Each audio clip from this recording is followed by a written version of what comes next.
Book launch చేద్దాము. Prashanth Sharma please ఈ book ను లాంచ్ చేయాల్సిందిగా జోషి భట్ల గారిని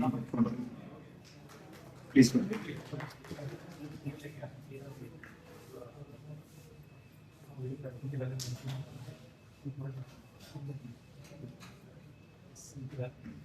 అలానే మీరు కూడా మరొకసారి 4 పుస్తకాలు కాబట్టి 4 సార్లు రావాలి అనుకోవద్దు.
కొంచెం చప్పట్లు గట్టి కొట్టండి.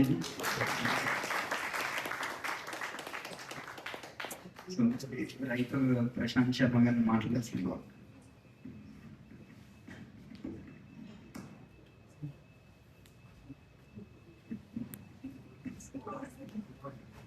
అందరికీ నమస్కారం.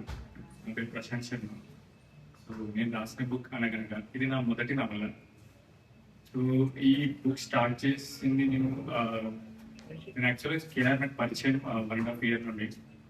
కానీ మేము నార్మల్గా కలుసుకుంటాం, నార్మల్ క్రికెట్ ఆడుకుంటూ కలుసుకుంటూ నార్మల్ డిస్కషన్ వచ్చేది. సో ఈ కథ రాయాలని ఆలోచన మొదలైన రోజు January 4, 2026. సో నేను ఫస్ట్ ఇనిషియల్ వర్షన్ ఒక 1 month లో కంప్లీట్ చేశాను. కానీ నాకు కేఆర్ ఇచ్చిన సలహాలు సూచనలు చాలా యూజ్ అయ్యాయి. సో నాకు ఐఎమ్ గ్లాడ్ కేఆర్ మా ఇంటి దగ్గరే ఉండేవాడు. సో ఎప్పుడైనా మేము తన ఇంటికి వెళ్ళేవాడిని, మాకు అలా స్టోరీ డిస్కషన్స్ గంటలు జరిగేవి.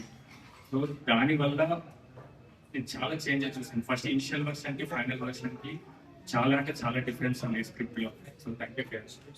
సో నా ఒక్కడి క్రెడిట్ కాదన్నా, మా ఎడిటర్ ప్రూఫ్ చెప్తారు. సో ఈ బుక్కి తపస్వి గారు ప్రూఫ్ రీడింగ్ చేశారు. సో తనతో నేను మాట్లాడాను కూడా. తను చెప్పారు పర్సనల్గా ఈ బుక్ చాలా బాగుంది అని. So thank you. And Gayatri గారు, సో థ్యాంక్ యూ, ఎడిట్ చేశారు బుక్కి. సో చరణ్ గారు thank you. So cover page thank you.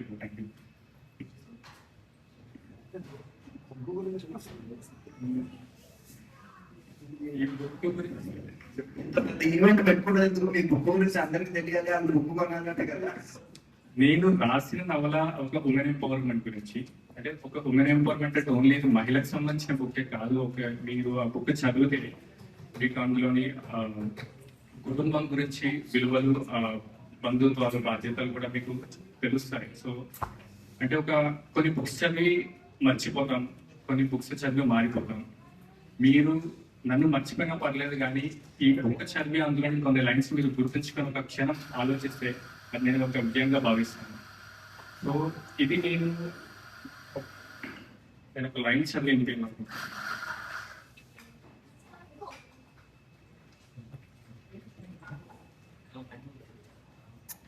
So ఈ బుక్ నేను అంకితం ఇద్దామనుకున్న కళలు కనడానికి ధైర్యం ఉన్న ప్రతి ఒక్కరికి, ఎన్ని అడ్డంకులు ఎదురైనా తమ ప్రయాణాన్ని ఆపకుండా ముందుకు సాగుతున్న ప్రతి మనసుకి, తమ కుటుంబం కోసం, భవిష్యత్తు కోసం, సమాజంలో ఒక చిన్న మార్పు కోసం ప్రయత్నిస్తున్న ప్రతి మహిళకి ఈ పుస్తకాన్ని ప్రేమతో అంకితం చేస్తున్నాను.